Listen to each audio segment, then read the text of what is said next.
Remote forests hide encounters that begin quietly. An odd knock, a pacing shadow, a sudden silence where wildlife should be loud. Travelers describe towering shapes, watching from tree lines and footprints too large to match any known creature. From cabin break-ins in Maine to vanished hikers in New Zealand, these events leave unsettling questions behind. In this video, we'll uncover 6 chilling encounters. The woodland region of northern Maine had always been a place where hunters spoke in hushed tones about strange occurrences. Dense forests stretched for miles, interrupted only by frozen lake and the occasional logging road that seemed to lead nowhere. The area had a reputation among locals, not the kind that brought tourists, but the kind that kept people awake at night when the wind picked up. Stories passed down through generations told of massive footprints found near campsites, of livestock that vanished without a trace, and of sounds in the night that no known animal could produce. Ryan Kessler had heard these tales his entire life, dismissed most of them as campfire nonsense, and continued his annual hunting trips to the same weathered cabin his grandfather had built in 1967. Ryan Kessler was a seasoned outdoorsman who had spent more nights in that cabin than he could count. He knew every creak of the floorboard, every draft that whistled through the gaps in the window frames, and every sound the forest made after dark. His German Shepherd mix, Boone, had been his companion on these trips for the past 4 years, and had never shown fear of anything. Not bears, not coyotes, not even the time a moose had wandered within 30 feet of their campfire. Boone was fearless, loyal, and protective to a fault. That was why Ryan noticed immediately when something changed on the night of October 10th, 2025. They had arrived at the cabin just before sunset, hauling in supplies for what Ryan had planned as a long weekend of deer hunting. The evening had been unremarkable. Ryan cooked a simple meal on the propane stove, reviewed his hunting map by lantern light, and prepared his gear for the morning. Boone had been restless from the moment they stepped out of the truck, but Ryan attributed it to excitement. The dog kept pacing near the door, occasionally whining and pawing at the wood. When Ryan finally opened the door to let Boone out before bed, the dog bolted toward the tree line, stopped abruptly about 20 yards out, and froze. Ryan called for him multiple times, but Boone refused to move. The dog stood rigid, staring into the darkened forest with his tail tucked low and his ears pinned flat against his head. Ryan had never seen him behave that way. After several minutes of coaxing, Boone reluctantly trotted back toward the cabin but refused to come inside. He planted himself on the porch facing the woods and would not budge no matter how many times Ryan tried to pull him in. Eventually, Ryan gave up, left the dog outside with a blanket, and locked the door behind him. Ryan woke at 4 in the morning to silence, the kind of silence that felt wrong. Boone should have been barking, scratching at the door, or at the very least, snoring on the porch. Instead, there was nothing. Ryan lay still in his sleeping bag, listening. The forest outside was equally quiet. No wind, no rustling leaves, no distant owls, just emptiness. Then the knocking started. It was slow and deliberate. 3 heavy raps against the far wall of the cabin, near the back corner where the woodpile stood. Ryan sat up, heart pounding, and waited. The knocks came again, spaced evenly apart, almost rhythmic. Then he heard something else, a long, dragging sound, like rough fabric being pulled across the wooden siding. The cabin shuddered once, violently enough that the oil lantern hanging from a ceiling hook swung loose and clattered to the floor. Ryan grabbed his rifle from where it leaned against the wall and crept toward the small window on the eastern side of the cabin. His hands were shaking, but he forced himself to move slowly, quietly. He pressed his face close to the glass and peered out into the moonlit clearing. At first, he saw nothing.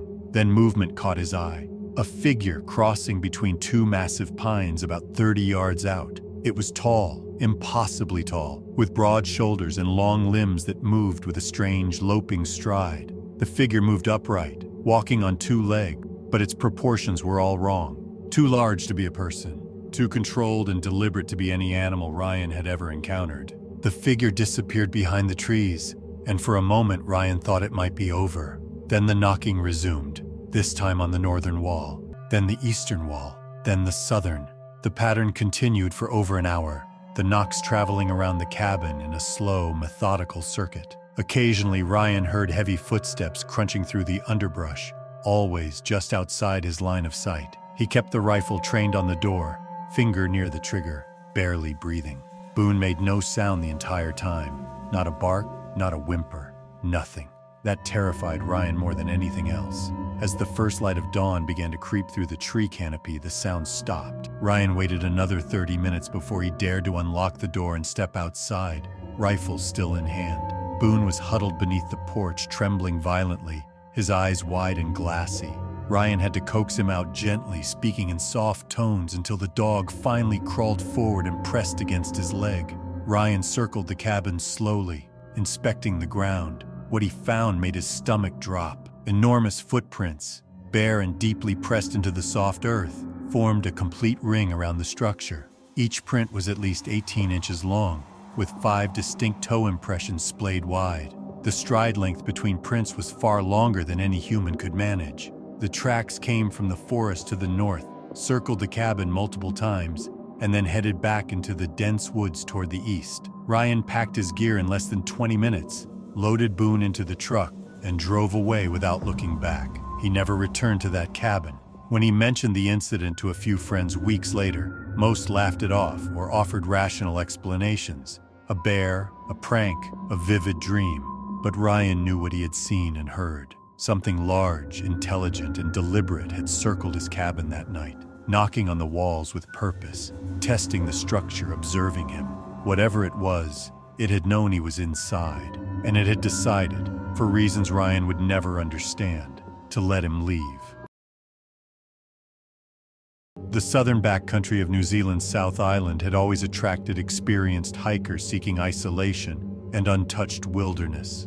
The region was characterized by steep valleys, dense beech forests, and countless creeks that snaked through terrain so remote that rescue operations often took days to organize. In March 2024, 2 friends, Ava Thornley and Marcus Devane, ventured into one of these valleys for a 3-day camping expedition. Both were seasoned trampers who had navigated similar terrain dozens of times. Neither expected that only one of them would walk out alive. Ava Thornley and Marcus Devane had been friends since university and shared a passion for backcountry exploration. They had carefully planned their route, notified the proper authorities of their itinerary, and packed sufficient supplies for their journey. The weather forecast had been favorable, and the trail they chose, though challenging, was well within their capabilities. They reached their planned campsite by late afternoon on March 14th, pitching their tent beside a shallow creek that burbled pleasantly through a grove of silver beech trees. The evening passed without incident. They cooked dinner over a portable stove, discussed their plans for the following day's hike, and settled into their sleeping bags as darkness fell. Around 2 in the morning, Ava woke to an unusual sound. Steady footsteps moving through the creek bed alongside their tent. The steps were rhythmic, deliberate, and far too heavy to belong to any of New Zealand's native wildlife. The country had no large predators, no bears or big cat, which made the sound all the more unsettling. Ava whispered to Marcus, who was already awake and listening. He told her to stay quiet and remain still. The footsteps continued for several minutes, always staying parallel to the tent, never deviating from the creek. Then they stopped. Marcus grabbed his headlamp and unzipped the tent entrance slightly, peering out into the darkness. He told Ava he could see a tall shape standing motionless near the rocks downstream, partially obscured by shadows. He said he was going to investigate, that it might be another tramper who needed help. Ava tried to convince him to stay inside, but Marcus was already pulling on his boot. He stepped out of the tent with his headlamp switched on and walked toward the creek. Ava watched through the mesh window as his light bobbed through the darkness, moving steadily downstream. She heard him call out, asking if anyone was there. Then she heard him gasp, a sharp intake of breath that cut through the night air. Then nothing. Ava called his name repeatedly but received no response. She grabbed her own headlamp and emerged from the tent, heart racing. Marcus's light was nowhere to be seen. She followed the creek downstream, shouting for him, but the forest remained silent. After nearly an hour of searching in the dark, terrified and confused, she returned to the campsite and waited for dawn. When the sun finally rose, Ava examined the area around the tent and made a disturbing discovery. Large, bare footprints pressed deep into the muddy creek bank ran parallel to where they had slept. The prints were enormous, with clearly defined toes, and the stride length suggested something much taller than a human. Marcus's camera tripod, which he had set up near the water to photograph the creek at dawn, lay bent completely in half. His backpack sat neatly arranged by the water's edge, untouched and perfectly positioned. Ava followed Marcus's bootprints downstream. They ran alongside the massive barefoot impressions for approximately 50 meters before both sets of tracks reached a section where the creek deepened considerably. Marcus's footprints stopped abruptly at the water's edge. The larger tracks continued straight into the deeper water without any hesitation, as though whatever made them had simply walked through without concern for depth. Ava hiked out of the valley in a state of shock, reaching the nearest ranger station by late morning. She was soaked, incoherent, and kept repeating the same phrase over and over. "It walked in the water next to us." Search and rescue teams were deployed immediately, combing the valley for any sign of Marcus Devane. They found the campsite exactly as Ava had described it, undisturbed except for the strange footprints and the damaged tripod. The search continued for 6 days, involving helicopters, search dogs, and dozens of volunteers. Marcus was never found. His tracks leading to the deep section of the creek were documented and photographed, but no explanation was ever provided for what had happened to him. The larger footprints were measured and cataloged but dismissed in official reports as inconclusive. One detail, however, was deliberately omitted from public record. Search teams discovered small piles of stones arranged in tight spiral patterns at regular intervals along the valley floor, approximately one every 100 meters. The spirals appeared freshly made and followed a path deeper into the wilderness. None of the searchers could explain their purpose or origin, and by unspoken agreement, they chose not to mention them in their report. Ava Thornley left New Zealand shortly after and never returned. The interior of Vancouver Island remained one of the most densely forested regions in British Columbia, crisscrossed by hundreds of kilometers of logging roads that wound through old-growth cedar and hemlock forests. Many of these roads saw little traffic outside of logging season, and those who traveled them after dark often did so with a sense of unease. The forest was thick, the roads were narrow, and cell service was non-existent for stretches that could last an hour or more. In September 2023, Brianna Hale learned firsthand why locals avoided certain roads after sunset. Brianna Hale had been visiting friends in a small community near the center of the island on the evening of September 22nd. The gathering had run later than planned, and by the time she said her goodbyes and loaded her Australian cattle dog Rusty into the back seat of her truck, it was nearly 11 at night. The drive back to her home on the eastern side of the island would take roughly 90 minutes, most of it along a winding logging road that cut through uninhabited forest. Brianna had made the drive countless times and felt no particular concern about doing it at night. Rusty settled into the back seat as Brianna pulled onto the main logging road and headed east. The first 30 minutes passed uneventfully. The headlights cut through the darkness, illuminating walls of towering cedar trees on either side. The road was in decent condition, mostly gravel with occasional patches of mud where runoff from recent rains had softened the surface. Brianna kept her speed steady, careful to watch for deer or elk that might wander into her path. Around the 40-minute mark, Rusty began to behave strangely. The dog stood up in the back seat and pressed his nose against the rear window, staring intently behind them. He whined softly, then louder, his body tense and rigid. Brianna glanced in the rearview mirror but saw only darkness and the faint reflection of her taillights on the gravel. She told Rusty to settle down, assuming he had spotted an animal in the trees, but the dog refused to move from the window.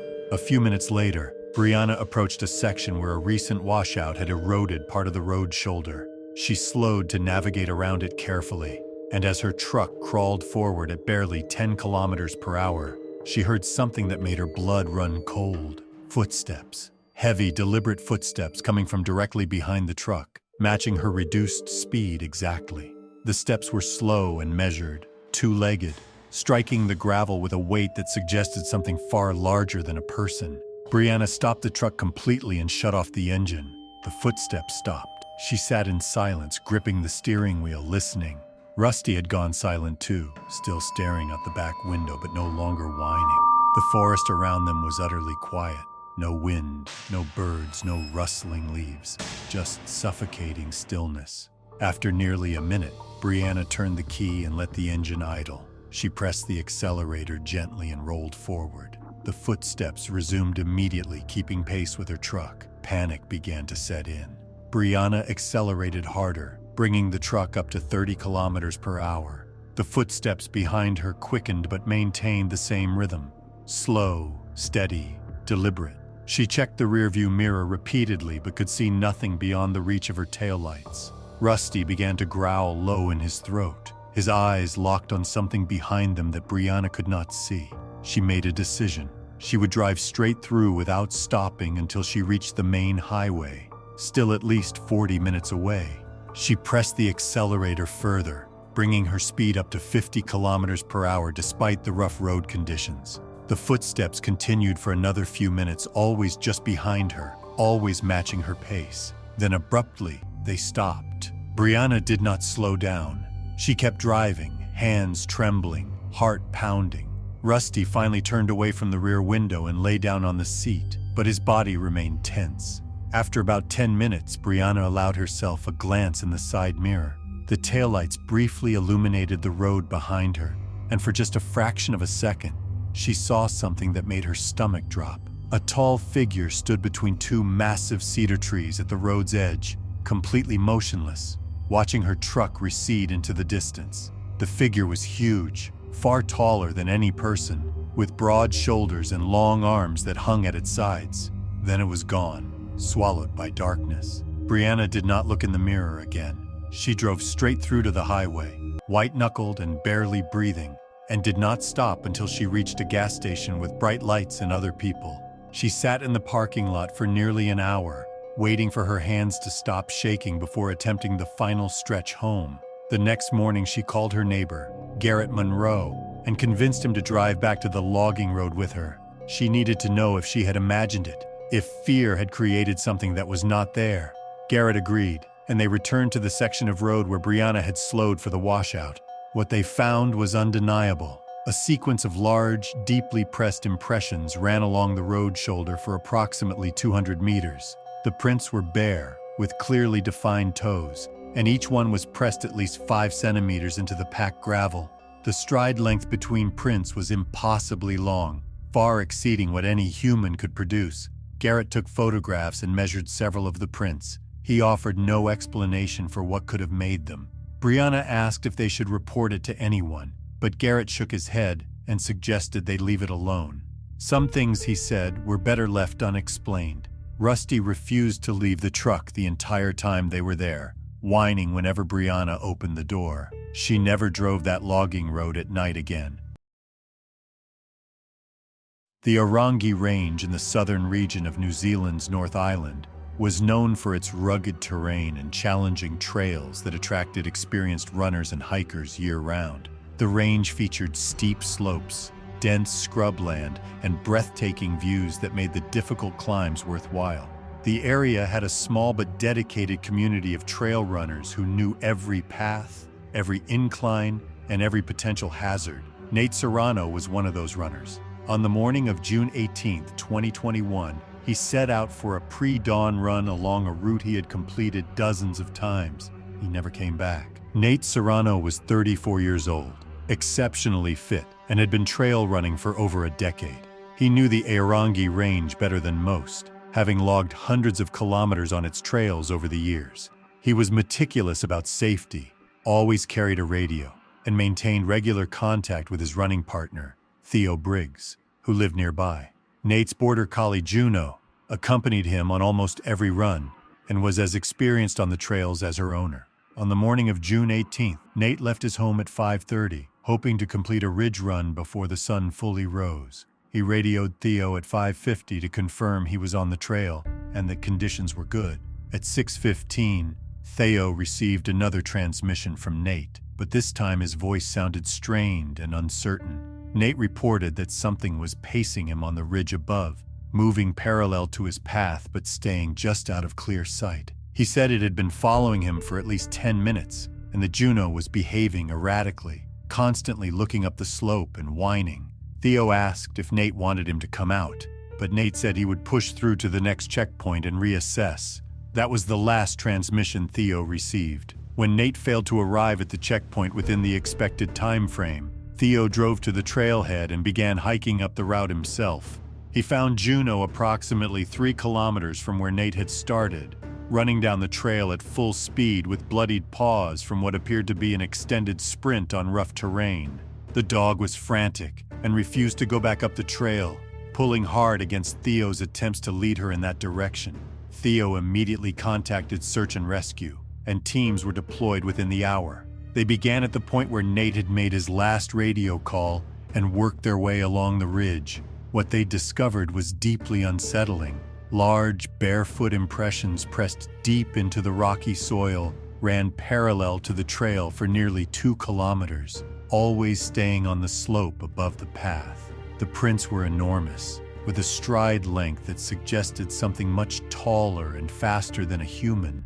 More disturbing was the fact that the prints followed Nate's exact route, matching every turn and adjustment he would have made along the trail. Halfway up the ridge, searchers found one of Nate's trail shoes placed neatly beside the path. The shoe was upright, positioned carefully as though someone had deliberately set it there. There were no signs of struggle nearby, no torn fabric, no blood, just the shoe, sitting alone on the trail. Approximately 50 meters beyond the shoe, a fresh rock slide had occurred, spilling stones and debris across a section of the path. The slide was unusual because no recent weather events had taken place that might have triggered it. The rocks appeared to have been dislodged deliberately, though no one could explain how or why. Juno refused to approach the area where the shoe had been found. Handlers tried multiple times to bring her forward, hoping she might pick up Nate's scent, but the dog became increasingly distressed, whining and pulling backward with such force that they eventually gave up.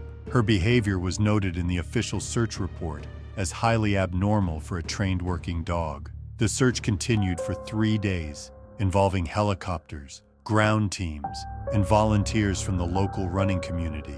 They covered every accessible section of the range, expanding their radius far beyond where Nate should have reasonably traveled. No trace of him was found beyond the single shoe. On the 3rd night, a volunteer named Marcus Holt was conducting a late search sweep when he reported hearing steady footsteps moving through the forest approximately 100 meters from his position. He described the steps as slow and heavy, far too deliberate to be an animal and too widely spaced to be human. The footsteps were followed by a low, rumbling exhale that seemed to roll down the valley, resonating in a way that made Marcus freeze in place. He did not investigate further and returned to base camp immediately. The search was officially suspended after 1 week. Nate Serrano was declared missing, and the case remained open but unsolved. 3 weeks later, a hiker discovered Nate's other trail shoe wedged deep into a tree root system nearly 800 meters off the main trail, in an area that search teams had not thoroughly covered due to its inaccessibility. The shoe was firmly lodged, as though it had been forced into place with considerable strength. The discovery prompted a brief resumption of search efforts in that area, but no other evidence was found. Nate's family held a memorial service in August 2021, though no remains had been recovered. Theo Briggs continued running in the Aorangi Range but avoided the specific ridge where Nate had disappeared. Juno never fully recovered from whatever she had experienced that morning. She remained skittish and anxious for the rest of her life, particularly around dawn, and would no longer accompany anyone on trail runs.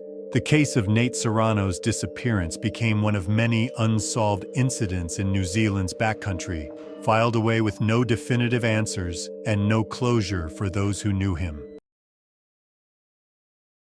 The Siberian taiga stretched endlessly across Russia's eastern territories, a vast wilderness of pine and birch forests, interspersed with frozen rivers that remained locked in ice for half the year. Small villages dotted the landscape, isolated communities where people lived much as their ancestors had for generations. relying on fishing, hunting, and logging for survival.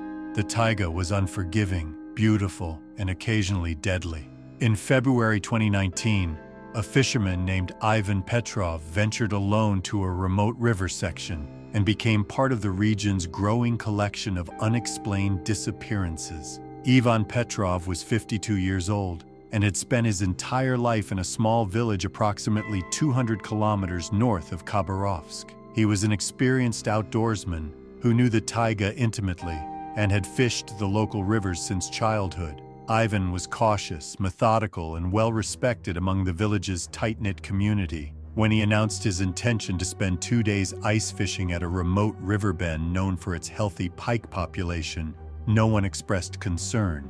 Ivan had made similar trips dozens of times before and always returned safely. He departed on the morning of February 12th, pulling a small sled loaded with his fishing gear, tent, and supplies. The temperature hovered around -18 degrees Celsius, cold but not unusually so for that time of year. Several villagers watched him leave, and his neighbor Dmitry Volkov helped him secure the sled to his snowmobile. Ivan estimated he would return by the evening of February 14th and told Dmitry not to worry if he arrived a few hours late. When Ivan failed to return by the morning of February 15th, Dmitry organized a search party. 6 men from the village, all experienced in navigating the winter taiga, set out on snowmobiles following the route Ivan would have taken.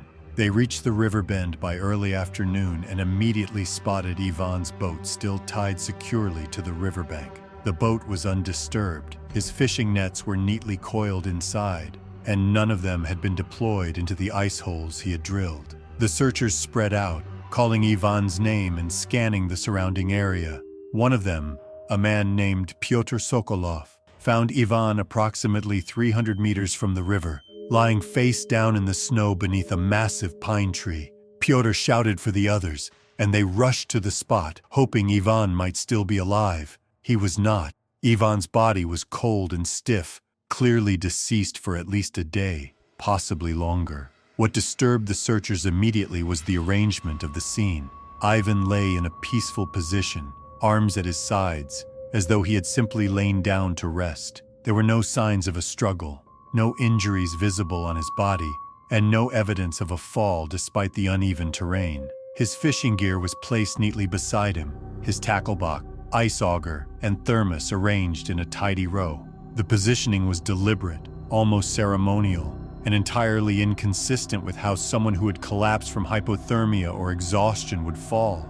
The snow around Ivan's body told a strange story. Enormous barefoot impressions pressed deep into the frost led from the river to the tree where Ivan lay. Each print was at least 40 centimeters long, with clearly defined toes spread wide, and the stride length between prints was far longer than any human could produce.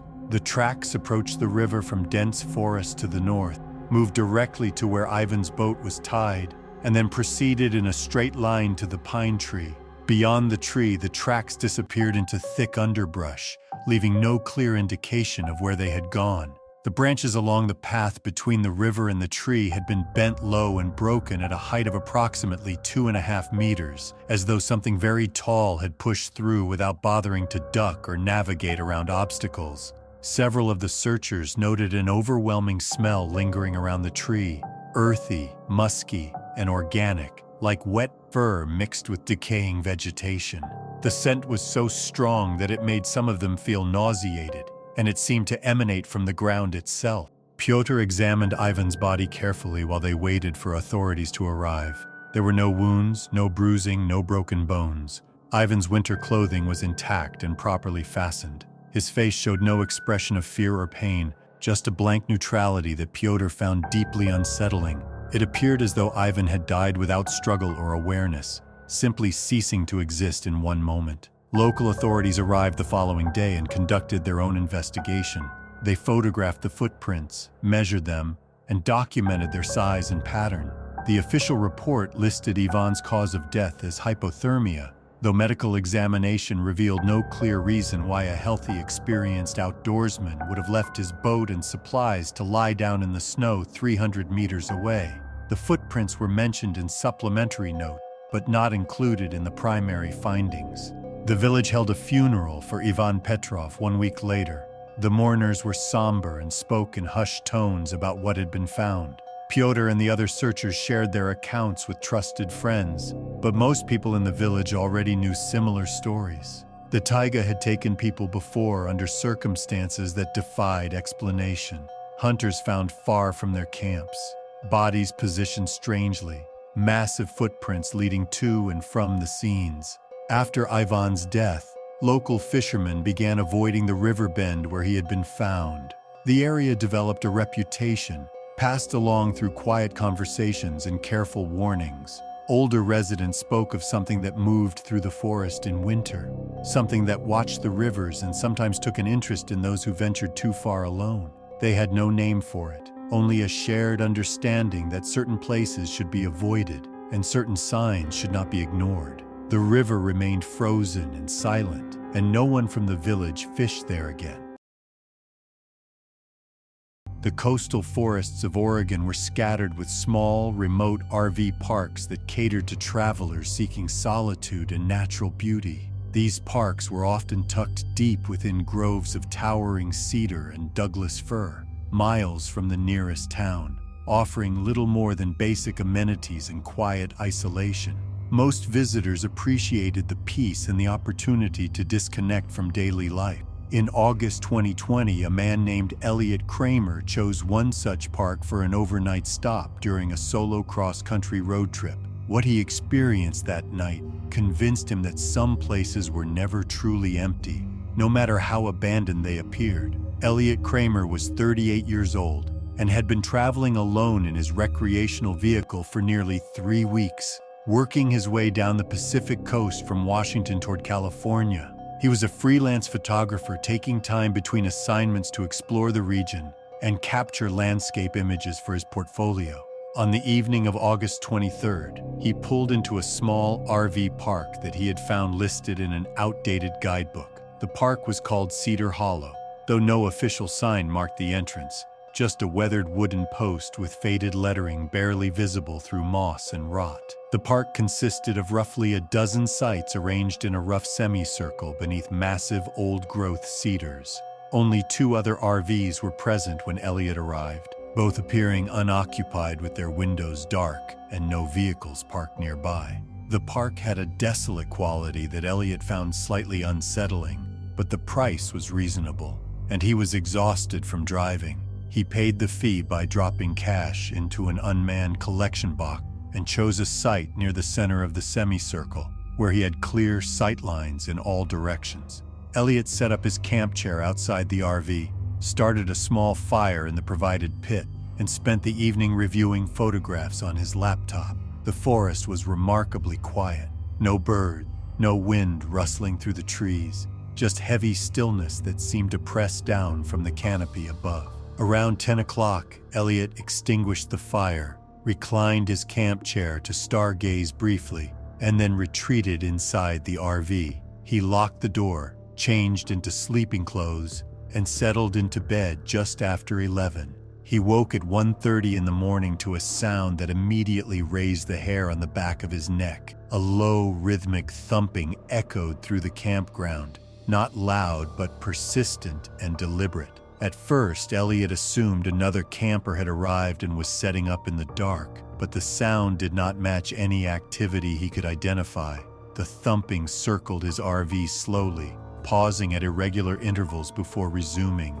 It was not against his vehicle, but around it, as though something was moving in a wide perimeter and occasionally stopping to observe. Elliot lay motionless in bed, listening intently. The thumping would travel from the rear of his RV to the passenger side, pause for 30 or 40 seconds, then continue to the front, pause again, and proceed to the driver's side. The pattern repeated 3 times over the course of nearly an hour. Each pause felt intentional, as though whatever was making the sound was studying his vehicle from different angles. When the thumping finally stopped and silence returned, Elliot waited another 20 minutes before working up the courage to investigate. He pulled on his boot, grabbed a flashlight, and unlocked the door as quietly as possible. Stepping outside, He swept the flashlight beam across the campground and froze at what he saw. The neighboring campsites, which had contained cold fire pits filled with old ash when he arrived, now held something entirely different. Each pit had been carefully stacked with rocks arranged in precise pyramid formations. The stones were balanced perfectly, some stacks reaching nearly half a meter in height, and they had definitely not been there when Elliot went to bed.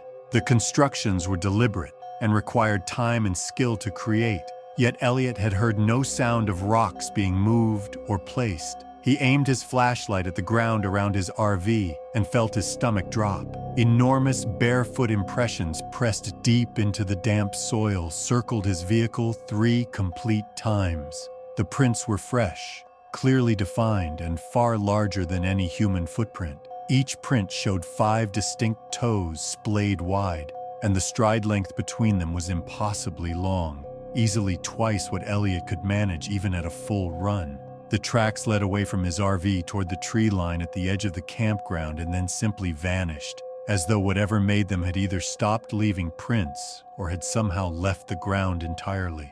Elliot followed the prints cautiously to where they disappeared, his flashlight cutting through the darkness between the massive cedar trunks.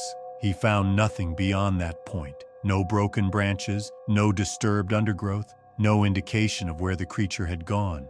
When he turned to walk back to his RV, his flashlight passed across his camp chair, and he noticed something that made his blood run cold. The chair, which he had left reclined beside his fire pit, had been moved. It now sat upright, facing the exact path he had taken hours earlier to fetch water from a communal spigot near the park entrance. The chair was positioned carefully, deliberately, as though someone had wanted to watch that specific direction.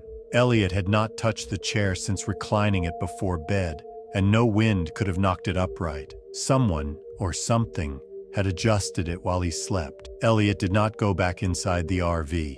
He walked directly to the driver's seat, started the engine, and drove out of Cedar Hollow without unhitching his connections or securing his belongings. He drove for nearly 2 hours before stopping at a well-lit rest area on the main highway, where he finally allowed himself to breathe normally. His hands were shaking so badly that he had difficulty holding his coffee cup when he purchased one from a vending machine. The next morning, in full daylight and surrounded by other travelers, Elliot examined the exterior of his RV for any damage or signs of tampering. He found none. Everything was intact and functional, but the memory of those footprints circling his vehicle and the carefully arranged rocks haunted him for weeks afterward. He never returned to Cedar Hollow and removed the park from his guidebook with a thick black marker. When friends later asked about his trip through Oregon, he described the coastline, the forests, and the beaches, but he never mentioned the night he spent beneath the cedars or the realization that something large, intelligent, and deliberate had been watching his every move.